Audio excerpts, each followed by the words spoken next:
วัสดีค่ะนะคะวันนี้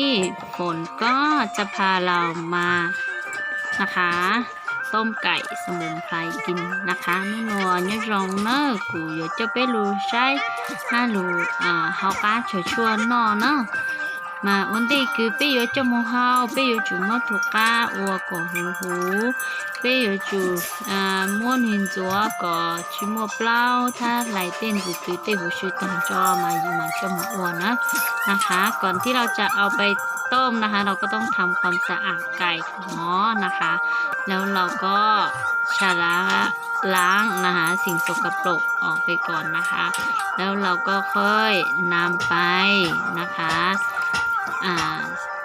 ทำขั้นตอนต่อไปนะคะก็คือเราจะต้องเอาไปสับก่อนนะคะวิธีการที่เราจะทำไก่นะคะถ้าอบไก่จะเป็นอบเป็นตัวนะคะแต่อันนี้คือ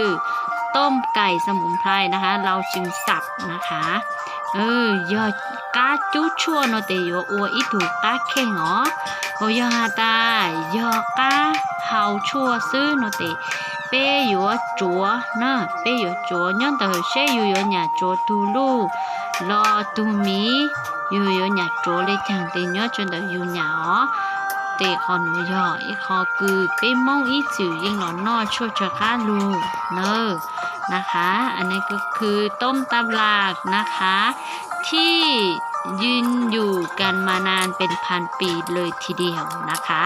แก้ปวดเมื่อยได้ด้วยนะคะเวลาที่เราต้มไก่สมุนไพรกินนะคะลงชั่วโมงเราเองเกินเนอนะคะเราต้มใส่ในเตาแล้วนะคะเราก็ไปเก็บสมุนไพรกันเลยนะคะ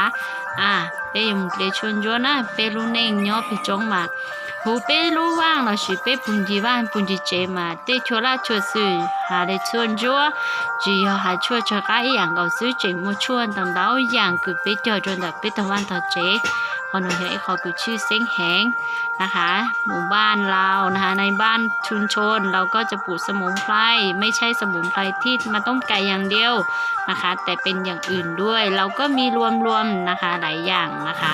จากนั้นเราก็ต้องนำมาทำความสะอาดก่อนที่จะเอาไปต้มนะคะ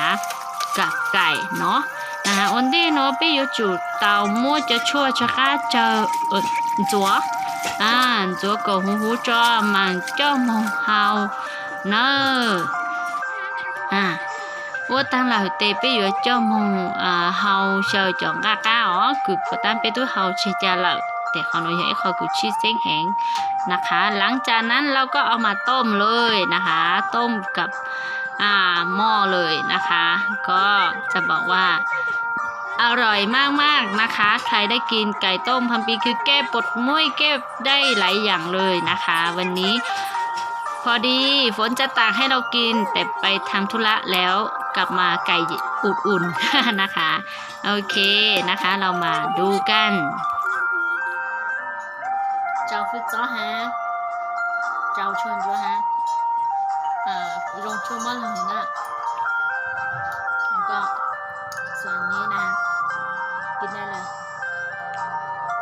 พอดีไปทำธุระมาสรุปคือไก่อุ่นๆนะส่วนเนื้อก็แล้วแต่จะกินนะอร่อยก็เป็นไก่ที่อบสมุนไพรปวดมุ้ยทั้งเนื้อทั้งตัวก็กินได้ลงชมมาหรอเรื่องที่สามเนาะปุ้งหน้าตากินด้วยกันน้ำมันชัวข้าก้าชัวมาเลยนะชีวิตบ้านนอกกินแบบนี้เลย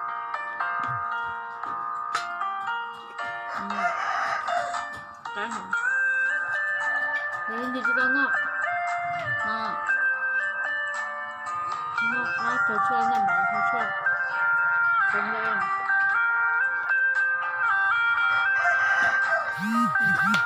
เยอะ